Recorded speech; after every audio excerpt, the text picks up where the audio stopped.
Assalamualaikum warahmatullahi wabarakatuh. Waalaikumsalam warahmatullahi wabarakatuh. Selamat pagi adik-adikku semuanya. Pagi. Sehat semuanya? Alhamdulillah, kita di pertemuan pagi hari ini akan menyampaikan sebuah materi terkait masalah aswaja. Alhamdulillah, wassalatu wassalamu ala rasulillah wa ala alihi ajma'in. Kepada adik-adik semuanya, mahasiswi dan mahasiswa sekolah tinggi ilmu syariah Sri Sultan Fatah yang dimuliakan oleh Allah. Alhamdulillah, pada saat ini atau pagi hari ini kita akan menyampaikan terkait masalah materi aswaja. Ya, materi aswaja ini semester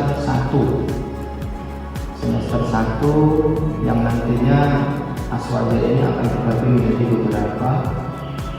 Nantinya kalian akan menemukan aswaja 1 di semester 1, nanti aswaja 2 bisa di semester 4 atau bisa di semester yang ke-6. Baik, untuk memulai pertemuan ini kita mulai dengan membaca doa dulu kita dan harapan semoga kita selalu diberi kemudahan dalam bekerja, semoga akan diberi manfaat, sehat dunia dan akhirat. Allahumma barik syarikat dan al-Fatihah.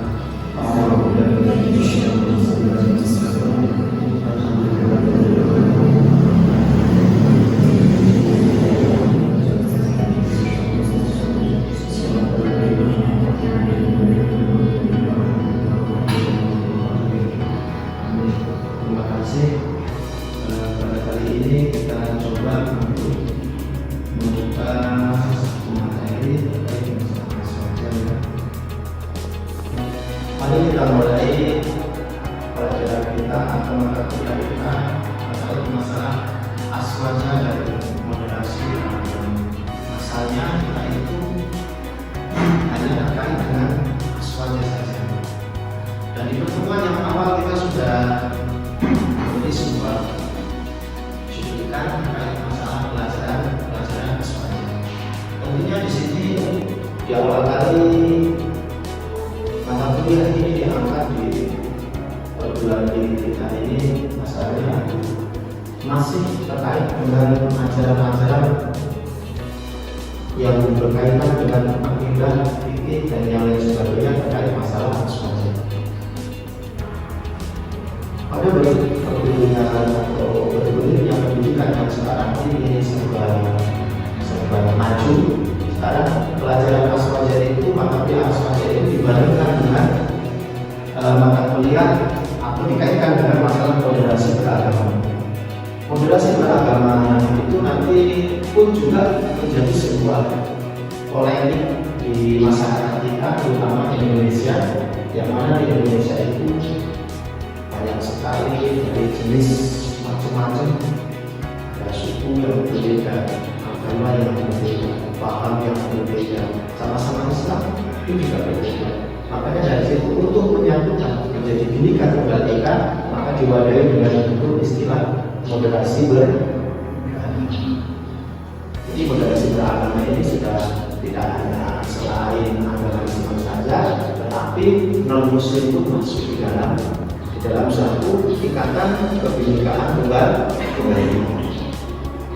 Coba kita lihat di sini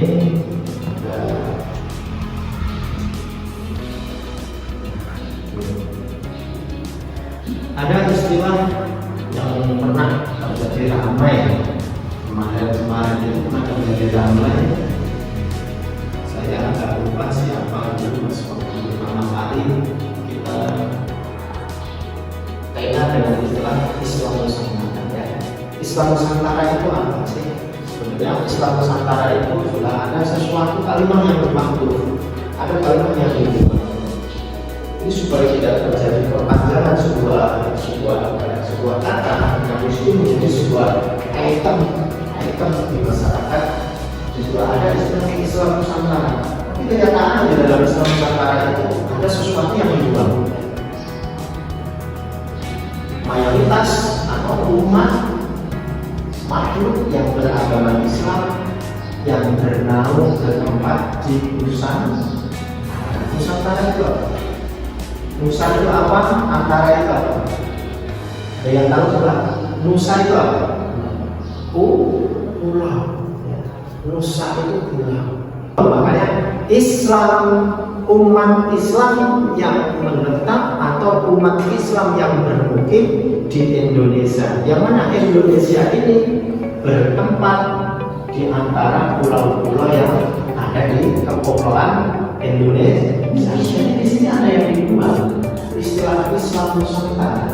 Islam, orang yang menganut agama Islam, orang yang menganut agama Islam yang bernaung atau hidup di Indonesia. Indonesia itu terkenal dengan istilah Nusantara. Saya paham dengan istilah Nusantara. Coba kita lihat, ada perkembangan Islam di Nusantara. Kurun Aswaja, Ahlussunnah wal Jamaah dilestarikan melalui sistem pondok pesantren, ya, yang masih sangat kental sekali. Yang melestarikan ajaran-ajaran Aswaja ini adalah pondok pesantren. Jadi melalui sistem pondok pesantren ada madrasah, mulai dari tingkat ibtidaiyah, mulai dari tingkat aliyah juga sampai pada aliyah perguruan tinggi, pengajar apa setiap hari besar Islam dan khutbah Jumat. Itu cara melestarikan di negara kita Indonesia. Kemudian ada lagi budaya lokal. Budaya lokal seperti apa? Kalau di daerah kita ini riyungan. Budaya lokal riyungan, apalagi di daerah kita Muara Lama, seperti di daerah Bogor, ya. Ini yang sering kita kenal ini riyungan ini nggak bisa ditinggal.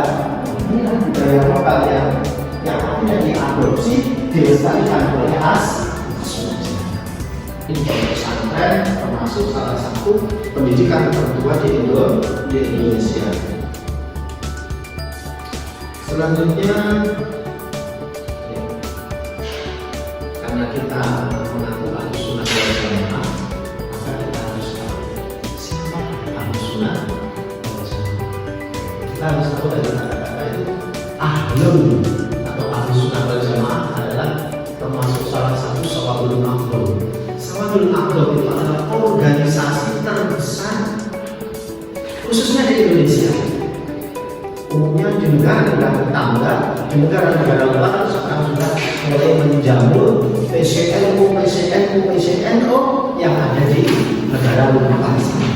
Termasuk yang belum lama ini Gus Iqbal diundang PCNO Taiwan, negara Taiwan. Yang sekarang ini beliau lagi di Taiwan, yang mengundang dari PCNO negara Taiwan.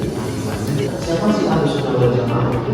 Ahlussunnah wal Jamaah itu adalah Ahlussunnah umat yang mengikuti Imam Abu Hasan al-Asy'ari dan Abu Mansur al-Maturidi. Kemudian ada sebuah pertanyaan seperti ini, siapakah Ahlussunnah wal Jamaah? Ahlussunnah wal Jamaah di situ kita lihat juga ada pendapatnya atau disampaikan oleh Syekh Ibnu Abdul, dan beliau berkata Ahlussunnah wal Jamaah hum al-asy'ariyah wal maturidiyah. Ini terkait dengan masalah akidah.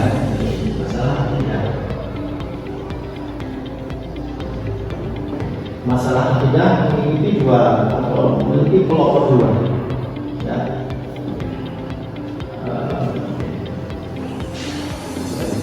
Abu Hasan munculan Khawarij. Setelah muncul Khawarij muncul banyak paham golongan yang mulai Mu'tazilah, ya, terus Qadariyah dan yang lainnya. Dari paham-paham itulah yang mengakibatkan, atau dari golongan aliran paham politik itulah yang sekarang ini kita sampai pada zamannya Syekh Abu Hasan al-Asy'ari Imam Al-Maturidi, kemudian muncullah istilah Ahlus Sunnah wal Jamaah. Jadi Ahlus Sunnah wal Jamaah ini munculnya ini belakangan. Ya, munculnya belakangan setelah paham-paham yang lain itu saling bermunculan. Saya contohkan Mu'tazilah. Mu'tazilah itu mengedepankan hasil. Jadi mengedepankan hasil Mu'tazilah.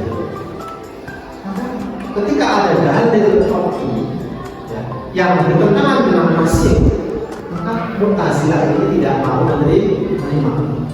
Diletakkan dalil fikih itu yang dipakai dalil nakli atau dalil nakli ya, dalil nakli. Disitulah akhirnya dulu sahabat Al-Asy'ari ini seorang Mu'tazilah. Ya. Sahabat Al-Asy'ari ini dulu seorang Mu'tazilah. Akhirnya ketika terjadi semakin diresapi, semakin didalami, kok Mu'tazilah seperti ini, Mu'tazilah seperti ini. Akhirnya Sahabat Al-Maturidi mengumpulkan manuskrip, data-data, nusa-nusa, tulisan-tulisan lama, kumpulkan menjadi satu, sehingga kembali lagi kepada pemurnian akidah. Nah, dari pemurnian akidah itu kemudian muncullah istilah Ahlus Sunnah wal Jamaah. Kita sudah tahu apa itu ahli, apa itu sunnah, apa itu jamaah di pertemuan yang sudah kita lewati di hari kemarin itu. Awal yang kita lewati, kita sudah menjelaskan apa itu ahli, ahlul, apa itu sunnah, apa itu jamaah. Nah, itu muncullah itu. Jadi Ahlus Sunnah wal Jamaah atau paham masuk jadi munculnya belakangan dibanding dengan paham-paham yang lainnya. Ya, dari paham-paham yang lain munculnya belakangan. Jadi untuk pemurnian akidah, makanya dari bagaimana kita untuk mencirikan Ahlus Sunnah wal Jamaah? Seperti tadi mengatakan seperti itu. Al-Asy'ariyati wal Maturidi. Kita kembali kepada akidah yang dibawa oleh Abu Hasan Al-Asy'ari dan Abu Hasan Al-Maturidi. Sebab munculnya itu karena banyak sekali faham-faham yang sudah keluar dari jalur dari Al-Quran, dari Sunnah, atau dari hadis yang sudah difahami oleh para sahabat, tabi'in. Termasuk sudah mulai dari Abu Hasan Al-Asy'ari dan Abu Hasan Al-Maturidi. Ini mulailah bermunculan setelah beliau meninggal, santri-santri beliau itu mulai bermunculan dengan memperoleh ajaran-ajaran yang disampaikan oleh keduanya. Beliau itu satu kurun tapi beda daerah. Ya, satu kurun beda daerah. Sehingga santrinya ini masih melestarikan ajaran-ajaran yang disampaikan oleh kedua kelompok kajian yang paham Ahlus Sunnah wal Jamaah. Ketika santrinya saling bertemu, pahamnya bagaimana? Pahamnya terkait masalahnya seperti ini, Allah itu seperti ini, wujud Allah seperti ini, dan lain sebagainya. Jadi beliau ketika baiklah untuk pertemuan kali ini dan untuk terkait masalah paham-paham yang sudah kita pelajaran terkait masalah paham Ahlus Sunnah wal Jamaah, apa Ahlus Sunnah wal Jamaah, mengapa kita harus mengikuti Ahlus Sunnah wal Jamaah, ya. Untuk pertemuan mendatang nanti kita mempelajari terkait masalah moderasi agama. Mungkin hanya itu yang bisa saya sampaikan. Kurang utama. Assalamualaikum warahmatullahi wabarakatuh. Waalaikumsalam warahmatullahi wabarakatuh.